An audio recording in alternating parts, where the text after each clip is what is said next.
खोर्धा जिला टांगी अबकारी पुलिस 16 नंबर जातीय राजपथर रामेश्वर निकटरे चढ़ाऊ करी गोटे यात्रीवाही अटोरू 22 केजी गंजेई जबत करने सहित एही कारबार रे संपृक्त 3 जन को गिरफ करिछि।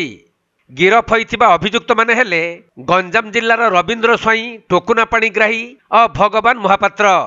सेमाने गंजाम रू पुरी को गंजेई चालान करुथिले, जहा आसंता रथयात्रा समय रे हुएत बेपार होइथांता।